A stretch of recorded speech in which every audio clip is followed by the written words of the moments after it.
அணில வச்சு படம் எடுத்த ஒரு ப்ரொடியூசரா திரும்பி படம் எடுத்து வந்திருக்காங்க சொல்லுங்க. நான் வந்து ஓட்டு போறேன், குடும்பமே ஓட்டு போடுறோம். மாத்திரம் தான் எடுப்பாரு, ஏன்னா அவர் தாங்க முடியும். மத்த எல்லா ப்ரொடியூசரும் தலையில துண்டு போட்டு போயிட்டான். இவனுக்கு வந்து இஷ்டத்துக்கு கொம்பு சுத்தி நிற்கிறான்.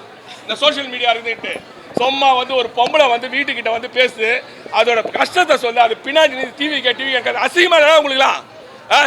ஒரு கட்சி ஆரம்பிக்கிறீங்க, என்னடா மக்களுக்கு நல்லது செய்தாடா கட்சி ஆரம்பிக்கிறீங்க, அதை செய்யுங்கடா, மக்கள் வந்து ஓட்டு போடுவாங்க. எதுக்காக கட்சி ஆரம்பிக்கிறாரு உங்க தலைவர்னே தெரியாம வந்து நாய் மாதிரி கத்துறீங்களா? இன்னைக்கு கூட எங்க தலைவர் வந்து ஒரு கோடி வர சொல்லு, கோடிக்கணக்கான பேர் வந்து நிற்பான். எங்கெல்லாம் எங்க தலையெழுத்து, நாங்க வந்து இதெல்லாம் வேடிக்கை பார்க்க வேண்டியதா இருக்குது.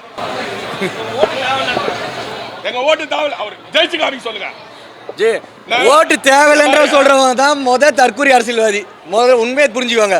அப்படிப்பட்ட ஞானிங்க கலைஞராக இருந்தாலும் ஜெயலலிதா அவர்கள் இருந்தால் கூட யாருமே ஒரு ஓட்டை கூட வேணான்னு சொல்ல மாட்டாங்க. ஏன் அவங்க அணில் புலவர்களே வந்து முருகதாஸ் ஒரு கான்செப்ட் சொல்கிற ஒரு ஓடு இதுங்க என்ன கான்செப்டில் வாழுதுங்க, எந்த நூற்றாண்டில் வாழுதுங்க, எந்த ஏழையா தெரியும் தெரியல.